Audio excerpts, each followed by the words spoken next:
la petite fille découvrit par hasard que la nounou avait échangé l'enfant de sa sœur. En tant que tante de l'enfant, elle ne révéla pas la vérité sur le moment. Au lieu de cela, pendant que la nounou supprimait les images de surveillance, elle échangea les deux enfants à nouveau. Le lendemain matin, la nounou quitta l'hôpital avec le bébé dans les bras. Elle pensait tenir l'enfant d'une famille fortunée, tandis que son propre enfant dans une poussette était sur le point de vivre une vie de luxe. Alors après avoir quitté l'hôpital, elle vendit l'enfant à un trafiquant, sans se rendre compte que l'enfant qu'elle vendait était sa propre fille. Pendant les 18 années qui suivirent, la fille de la femme riche resta avec ses parents biologiques, et elle entretenait une relation très proche avec sa tante. Comme les souvenirs de sa tante de cette époque étaient très flous, elle ne révéla jamais la vérité sur l'échange d'enfants de la nounou. Un jour, sa tante, traînant une valise, était sur le point de partir à l'étranger pour étudier. Après que la famille l'ait accompagnée, la fille de la nounou se présenta soudainement à leur porte, prétendant être la fille biologique du couple. Le couple refusa de le croire, car depuis 18 ans ils n'avaient qu'une seule fille. L'imposteur leur montra immédiatement les images de surveillance, affirmant que leur fille actuelle était fausse. Après avoir visionné les images, ils réalisèrent que leur fille avait été échangée par la nounou. Ils ramenèrent alors l'imposteur à la maison,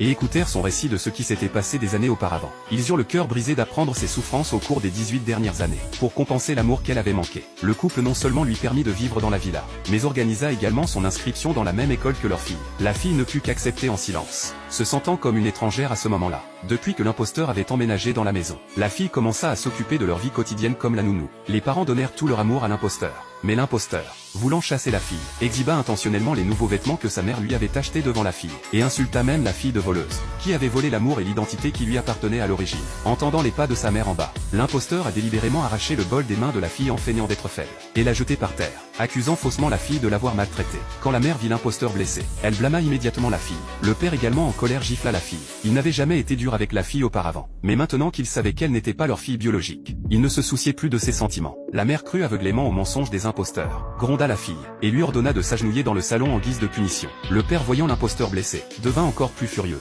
À ce moment, le professeur arriva pour une visite à domicile, réprimanda la fille pour avoir volé l'argent de la classe à l'école. Les parents déjà en colère devinrent encore plus enragés. La fille insista sur le fait qu'elle n'avait pas volé les fonds de la classe, mais il y avait effectivement plusieurs centaines de yuan dans son sac à dos. À ce moment-là, l'imposteur fit semblant de conseiller avec sympathie à la fille d'admettre son erreur, ce qui rappela à la fille que c'était en réalité l'imposteur qui avait volé les fonds de la classe et les avait placés dans son sac à dos. La fille affronta l'imposteur, lui demandant pourquoi elle l'accusait à tort. Voyant que la fille refusait d'admettre le vol des fonds, le professeur prévoyait de remettre la vidéo de surveillance à la police. L'imposteur devint immédiatement nerveux, et demanda au professeur de donner une autre chance à la fille. À ce moment, les parents et le professeur pensèrent que l'imposteur était gentil, alors que la fille était devenue leur honte.